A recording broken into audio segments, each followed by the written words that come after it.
Palao. Dahil dapat sinabi mo sa akin para makapag-decide ako at pinunod ko na rin si Kuya Chris!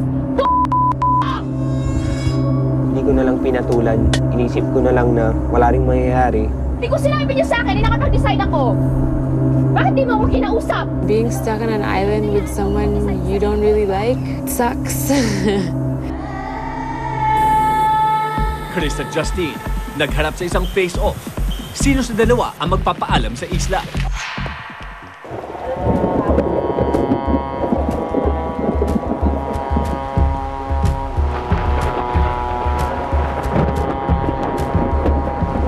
Nagluluto na kami ng rice, bigla siyang umulan ng napakalakas, mahangin pa. Kaya, tas namamatay pa yung apoy namin. Kaya nag-decide na kami na enough na yung rice, kinabukasan na lang kami magluluto ng crab ulit.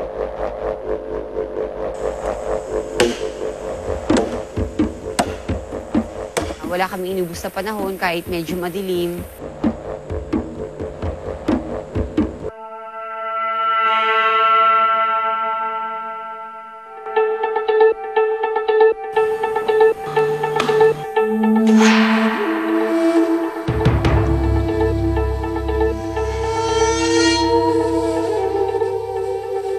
Sobrang hirap, as in dinugo ako, ang dami kong sugat. Pero pinilit ko pa rin tapusin yung bahay. Kahit medyo mahirap talaga. As in sabi ko, dito ko na ibibigay lahat.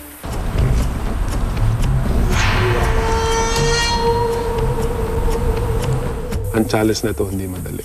Hindi oras, may araw to.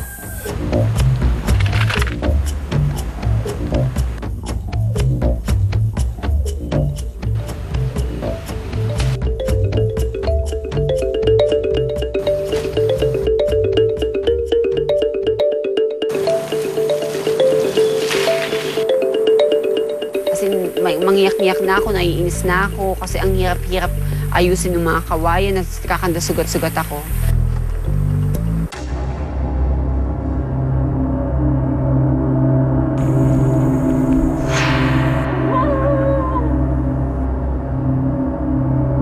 Sa pula, sa puti, sino ang magwawagi? Sino ang sikat, sino ang hindi? Baka kinakailangang magpakilala muli. Sa pula o sa puti? Ano yun? Pula sa puti. Sabong! Sa pula, sa puti, sino ang magwawagi? Inisip namin na same to sa Pula sa Puti na Itbulaga, na quiz game siya about each other. Yeah! Yes! We're gonna win!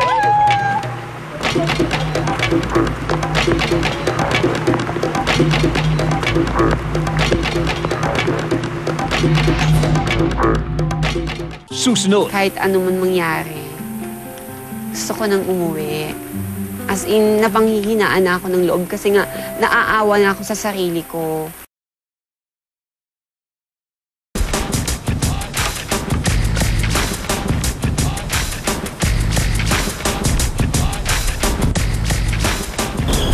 In-elevate ko siya ng medyo mataas. At saka niluwagan ko kasi. Medyo maluwag. Natinansya ko na kasi yung 10 na ganun lahat ng higa. Kaya binakante ko kasi yun doon. Yun ang gusto kong gawin na fireplace na parang sa niknik o lamok. Tapos hiniwalay ko yung lutuan talaga. So yun ang naisip ko.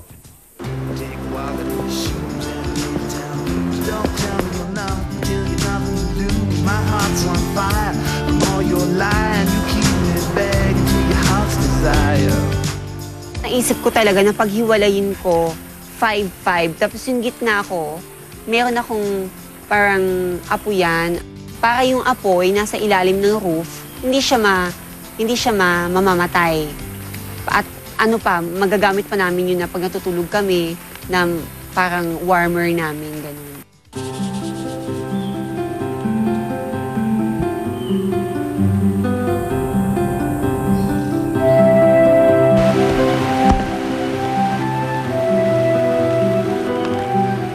Hindi ko na ipinasok sa isipan ko kasi may pareho kami may ginawan natapos eh. So kung ang iisipin ko, manalo siya. Manalo ako. Either way, okay lang.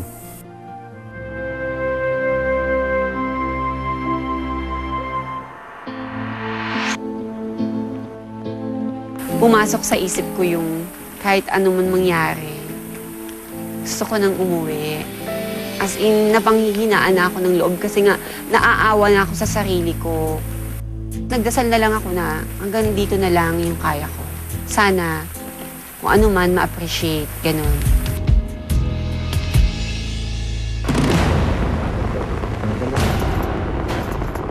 Survivors, pasok! Aurora, unang tingin sa bagong Irai tribe. Chris, tinanggal sa huling tribal council. Sobrang shocked kami na bakit si Kuya Chris ang nawala. Like, worried din, lalo na ako, si Jeff, si Sean. Parang, sobra kami nananabik na makasama siya. Tapos wala siya. Nagulat talaga kami kasi kala namin si Charles ang matatanggal. Jeff, reaction? No reaction? You look stunned? Sumenyas na sa akin si Micah na I am next, save me. So, naawa ko kay Micah. Tapos iniisip ko na paano ko siya isi-save kung immunity ang challenge namin, magpapatalo ba kami? Una sa lahat, ang kailangan gawin, palitan natin ang mga kulay ninyo dahil mas bagay sa inyo ang blue. Buffs! Koror, Irai, wala na. Iisang tribo na lang kayo. Oh my God, I finally made it to this stage. Parang biglang sumaya talaga yung mundo ko. Gets na namin kung anong meaning nung sinabi ni Paolo na hubarin na yung buff namin kasi meron na kaming bagong buff. Doon pala nagsigawan na kami, nagyakapan na kami. Marvin!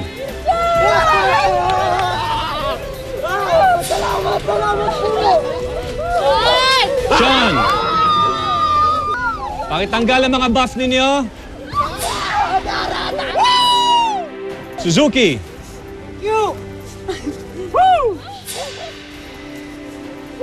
Amanda! Echo! Jeff! Let's see if you look good in blue.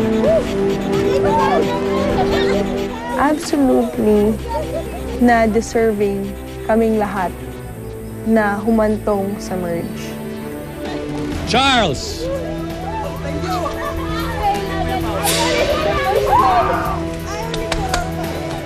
Tara? Sobrang saya-saya ko na, alam ko na yung mangyayari. There will be merge, like, sobrang saya ko. And Micah.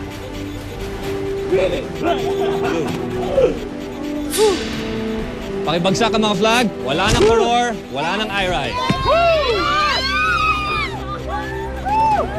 Ang bago niyong pangalan, Sonsorol. Kung naalala niyo sa 16 states na challenge natin, may isang state na Sonsorol ang pangalan, yon ang merged tribe name ninyo. May additional good news tayo. Wala tayong reward challenge na gagawin ngayong araw. Magbibigay lang kami ng reward sa inyo. Nakita niyo yan? Yes! Lahat kayo sasakay dyan. Meron tayong cocktails and drinks.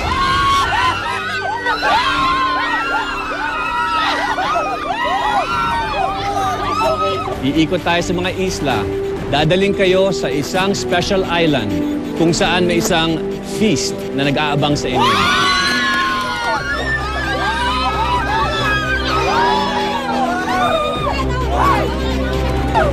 You made it to the merge. Congratulations. Paiko yung mga gamit ninyo.